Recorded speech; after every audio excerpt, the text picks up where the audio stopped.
बच्चों 9th class में आने का आपका हार्दिक स्वागत है। मैं ब्रजेश कुमार सावकार आपको सामाजिक विज्ञान पढ़ाएंगे। सामाजिक विज्ञान का खंड सेकंड का पहला पार्ट है भारत का आकार और स्थिति। ये पार्ट छोटा पार्ट है, अच्छा पार्ट है। इसकी पहली हेडिंग है भारत का आकार और स्थिति। इसका डिटेल देखते हैं। भारत की विश्व की प्राचीनतम संस्कृति में से एक है। स्वतंत्रता प्राप्ति के पश्चात यहाँ तेजी से सामाजिक आर्थिक क्षेत्र में विकास हुआ है। नेक्स्ट हेडिंग है स्थिति। स्थिति माने पता, भारत है कहाँ। भारत एक विशाल देश है। यह उत्तरी पूर्वी गोलार्ध में एशिया के दक्षिण के मध्य में स्थित है। इसका मुख्य भाग, ये देखो जो लाल पॉइंट बता रहे, ये भारत का दक्षिण का मुख्य भाग है। इसको हम पढ़ते हैं 8 डिग्री 4 मिनट उत्तरी अक्षांश से भारत की भूमि शुरू होती है और कश्मीर की लास्ट में देखें यहाँ पर 37 डिग्री 6 मिनट तक विस्तृत है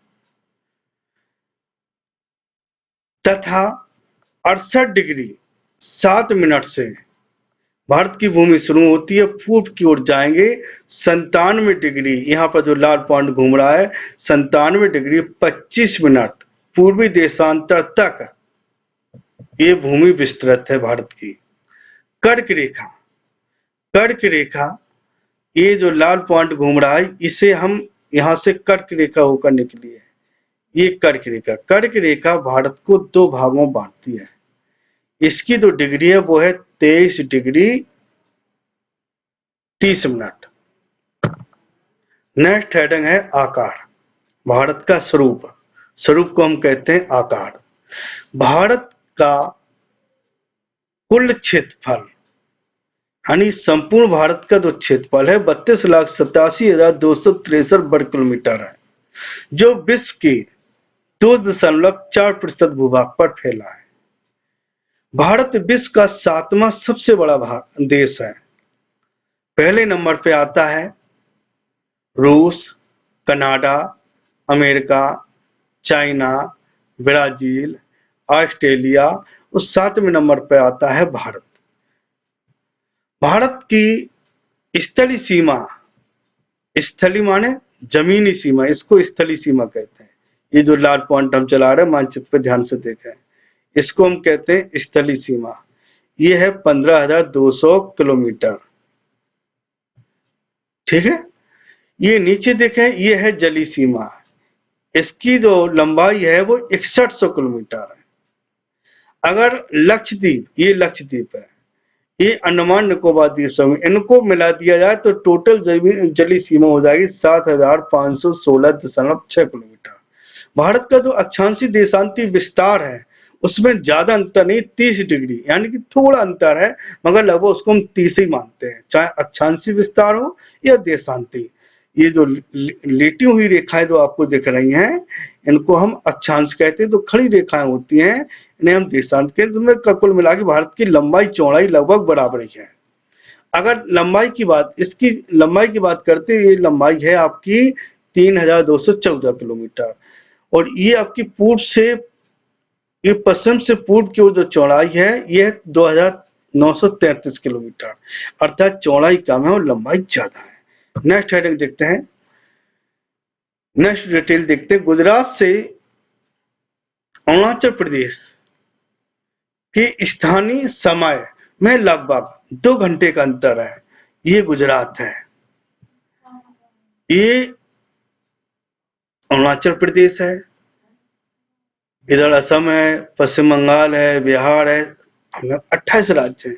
उस सभी राज्यों का जो स्थानीय समय है वो अलग अलग है, परंतु जो भारत का जो स्थानीय समय नापा जाता है, यहाँ से देखो जो सीधा खड़ी रेखा है इससे हम कहते हैं 82.5 डिग्री पूर्वी देशांतर रेखा, इसे हम मानक रेखा कहते हैं। भारत का जो समय इसी मानक रेखा से नापा जाता है या मिलाया जाता है, इसलिए सारी भारत की घड़ियों का टाइम एक है, परंतु स्थानीय समय अलग अलग है। अर्थात यहाँ से यहाँ तक सूरत को आने में लगभग 2 घंटे लगते हैं। नेक्स्ट है भारत एवं विश्व। भारतीय भूखंड एशिया महाद्वीप के पूर्वी पश्चिम के मध्य में स्थित है, जो एशिया महाद्वीप के दक्षिण में विस्तृत है। हिंद महासागर जो कि पश्चिम में यूरोप और पूर्व में एशिया को जोड़ता है। भारत इसके केंद्र में स्थित है।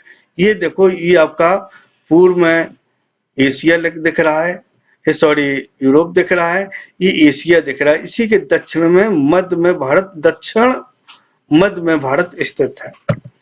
नेक्स्ट हेडिंग है, इससे भारत को लाभ क्या है?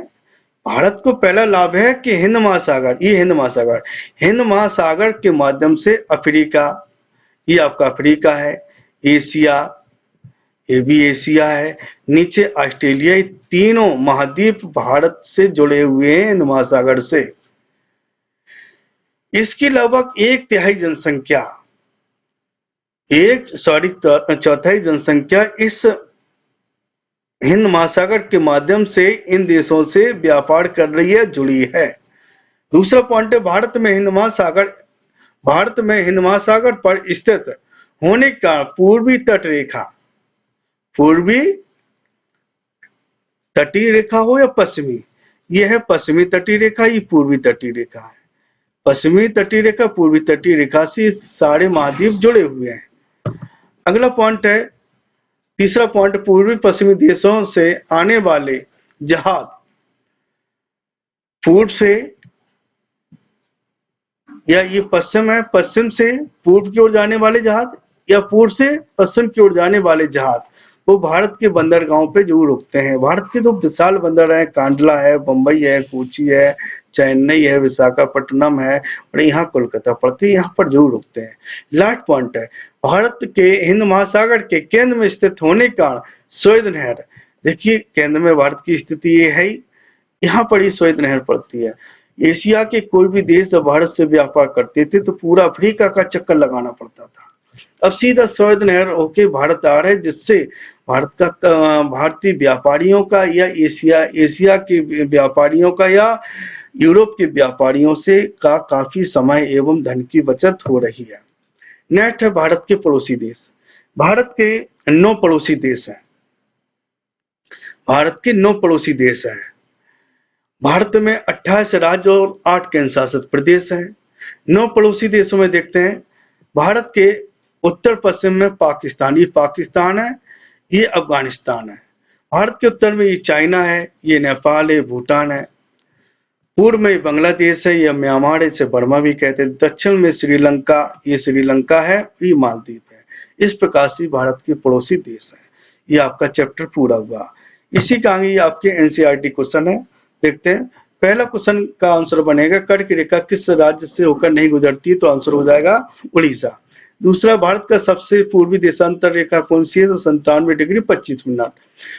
उत्तराखंड, उत्तर प्रदेश, बिहार, पश्चिम बंगाल, सिक्किम सीमा पर किस देश की सीमा नहीं जुड़ती, तो आंसर हो जाएगा, सीमा किस देश से जुड़ती है, सॉरी, इसका आंसर हो जाएगा नेपाल। ग्रीष्म काल में अगर आप यदि करपट्टी जाना चाहे तो किस केंद्र शासित प्रदेश में जाओगे, तो आंसर हो जाएगा लक्षद्वीप। लास्ट क्वेश्चन है बहुविकल्पी, मेरा और मित्र एक ऐसे देश का निवासी है जिस देश की सीमा भारत के साथ नहीं जुड़ती है, तो उस देश का नाम क्या होगा, तो तागिस्तान होगा, यानी तागिस्तान होगा। भूटान जुड़ता है, बांग्लादेश जुड़ता है, नेपाल जुड़ता है, अर्थात ये राज्य आपका नहीं जुड़ता है। बहुविकल्पी क्वेश्चन बिल्कुल सिंपल है।